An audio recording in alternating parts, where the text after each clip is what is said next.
C'est ces images abominables d'un bonhomme à qui on coupe la tête en direct avec des cris agressifs contre un pays pour que le pays...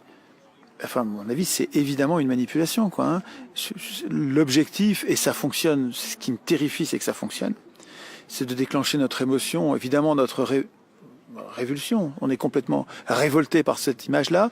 Et dans cette colère qui monte, on est prêt à consentir à la vengeance, sous l'emprise de la colère, là, la vengeance qui est d'aller faire la guerre. Et c'est la publication de cette vidéo et sa répétition sur tous les médias, elle sert à ça, à obtenir notre consentement à la guerre. C'est une manipulation, c'est éhonté.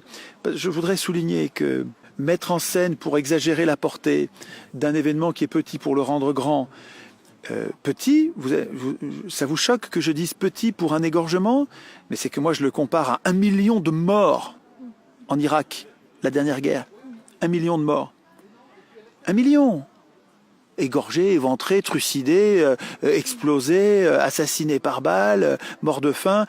Et là, on en prend un, simplement on te le monte en épingle. On te le monte en épingle avec un cri d'agression pour te faire consentir à la guerre. N'oublie pas que la guerre, c'est derrière, c'est 1 million de morts. On va t'amener à accepter, avec ta responsabilité d'humain, parce que si tu acceptes cette saloperie, c'est toi qui seras responsable de la guerre, on va te conduire à accepter la guerre.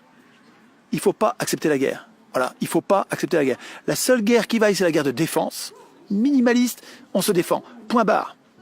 Ça, on ne va pas dans les pays bombardés pour soi-disant une cause humanitaire. C'est jamais vrai. C'est jamais pour une cause humanitaire. Jamais, jamais, jamais. C'est pas vrai. Si c'était pour cause humanitaire, on serait dans tous les pays de dictature en train d'essayer de les libérer. Non, non, non, il y a des tas de dictatures à qui on fout la paix. On ne va pas faire la guerre à l'Arabie Saoudite. C'est une dictature épouvantable. On va pas faire la guerre au Bahreïn. Pourtant, ils tirent sur leurs manifestants. C'est les banquiers qui... C'est Big Brother qui a besoin de la guerre permanente. Big Brother, relisez 1984.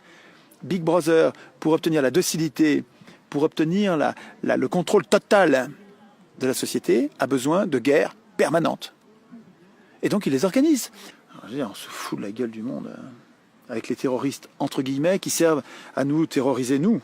Mais les terroristes, là, en l'occurrence, c'est les gouvernements.